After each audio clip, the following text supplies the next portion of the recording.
हारा हूँ बाबा और तुझ पे भरोसा है, जीतूंगा एक दिन कहता है। बोलो श्री श्याम की। सब कहते हैं। पहले दोस्तों हम लोग आ चुके हैं श्री खाटू श्याम जी, देख सकते हैं आप, दर्शन कर लीजिए।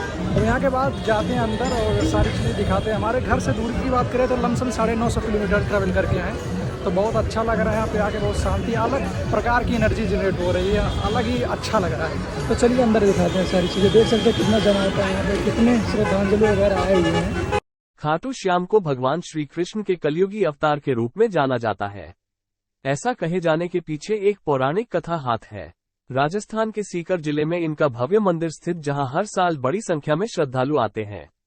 लोगों का विश्वास है कि बाबा श्याम सभी की मुरादें पूर्ण करते हैं और रंग को भी राजा बना सकते हैं। बाबा खाटू श्याम का संबंध महाभारत काल से माना जाता है। ये पांडुपुत्र भीम के पौत्र थे। ऐसी कथा है कि खाटू श्याम की अपार शक्ति और क्षमता से प्रभावित होकर श्री कृष्ण ने इन्हें कलियुग में अपने नाम से पूजे जाने का वरदान दिया। लेते हैं सांस और खाते हैं प्रसाद, यहाँ आज भी राम नाम की माला जप रहे हैं हनुमान। लाक्षागृह की घटना में प्राण बचाकर वन वन भटकते पांडवों की मुलाकात हिडिंबा नाम की राक्षसी से हुआ। ये भीम को पति रूप में प्राप्त करना चाहती थी। माता कुंती की आज्ञा से भीम और हिडिंबा का विवाह हुआ, जिससे घटोत्कच का जन्म हुआ।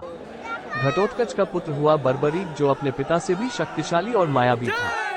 बर्बरीक देवी का उपासक था। देवी के वरदान से उसे 3 दिव्य बाण प्राप्त हुए थे, जो अपने लक्ष्य को भेद कर वापस लौट आते थे। इनकी वजह से बर्बरीक अजेय हो गया था। महाभारत के युद्ध के दौरान बर्बरीक युद्ध देखने के इरादे से कुरुक्षेत्र आ रहा था। श्री कृष्ण जानते थे कि अगर बर्बरीक युद्ध में शामिल हुआ तो परिणाम पांडवों के विरुद्ध होगा। बर्बरीक को रोकने के लिए श्री कृष्ण गरीब ब्राह्मण बनकर बर्बरीक के सामने आए। अनजान बनते हुए श्री कृष्ण ने बर्बरीक से पूछ कि तुम कौन हो और कुरुक्षेत्र क्यों जा रहे हो।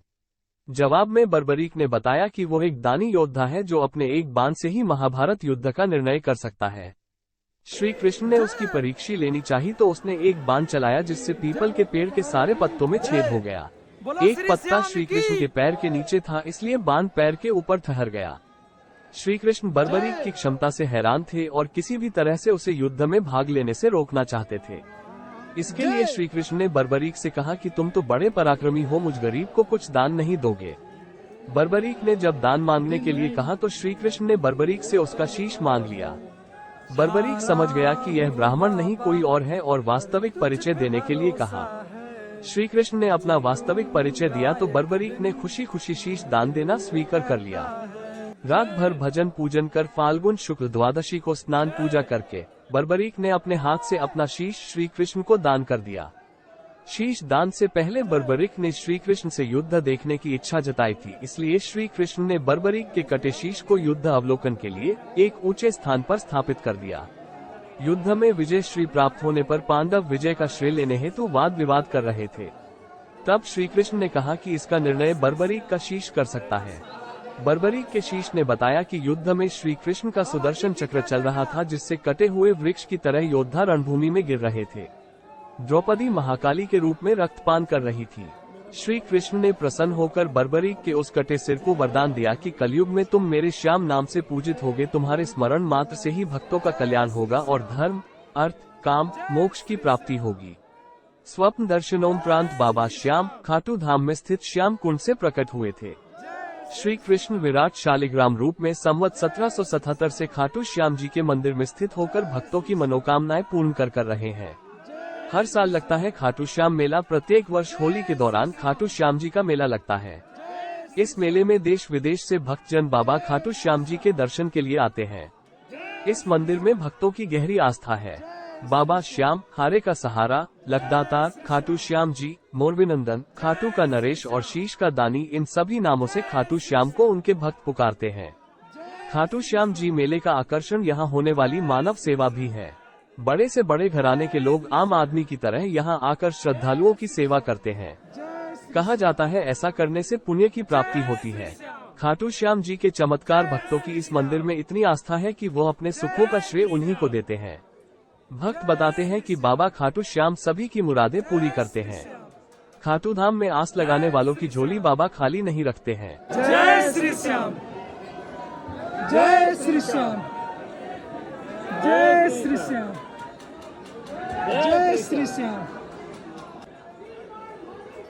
जय जय जय जय जय जय जय जय जय जय